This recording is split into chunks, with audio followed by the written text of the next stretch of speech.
Okay guys, quick vid on the Xieda 9958 2.4 gigahertz micro helicopter. This is it here. As you can see, there's a 2.4 gigahertz controller here. This is the size of the little one cell LiPo battery. It's 150 milliamps, and you can see the helicopter here. Notice that it is a single rotor helicopter. It's not like these coaxial helicopters that everybody's flown that are very easy to fly. These rotors spin in opposite directions, making it very stable, very easy to fly.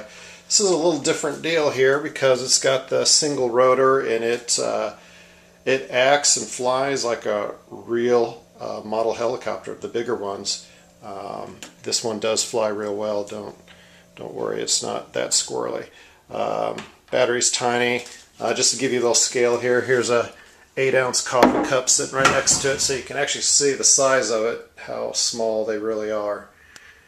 Okay, let's get this bird up in the air, show you how it flies. Real quick, just a quick demonstration of the controller here. The left knob here controls the speed of the main rotors here, which make the helicopter go up and down. This left to right function here on the left side controls the speed and direction of the tail motor, which has a capability of pivoting the helicopter left and right. And then on the right side, this controls the swash plate, which basically controls the direction and pitch of the main rotor, giving you the ability to bank left and right, forward and back. Really moves a helicopter through the air, forward, backwards, left to right. But you do need to be able to also operate the pitch of the nose on the left side to keep the nose in front of you, because as you're practicing this, you're going to want to be able to keep the tail pointed toward you and the nose pointed in front of you, or else you'll lose orientation with it as you're starting. Okay, we'll get this up in the air now.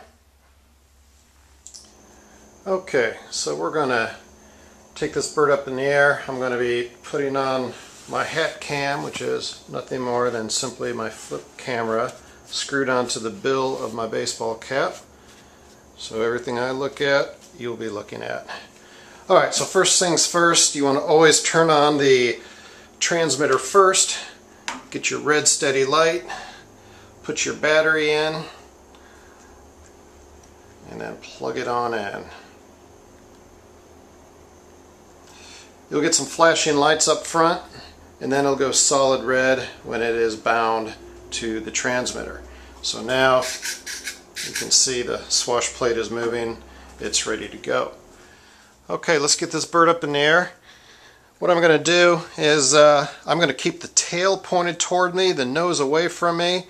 This is the orientation I want to fly with. I'm going to give it a little gas now and just bring it straight up in the air.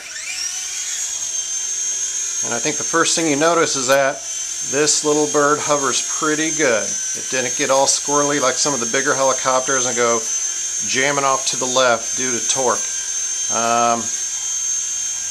This helicopter is a little harder to fly than those coaxial helicopters that I showed you earlier, but definitely easier to fly than the bigger model helicopters that have a little more tendency to drift off on you. I'm impressed with this. This pretty much, as you can see, hovers pretty nice right out of the box. There's no sticks right there. Hands off the remote and it's flying pretty good. Now you will want to practice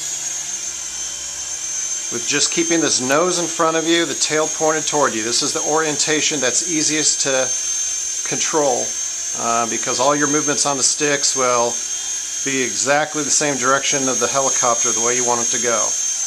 When you got the nose pointed toward you, everything's opposite. So it gets a little tricky. But as you practice, you'll get it down. Now these batteries last about 6 or 7 minutes. I think for a helicopter that's a fixed pitch 4-channel helicopter like this is pretty darn good. And this is how it comes out of the box. So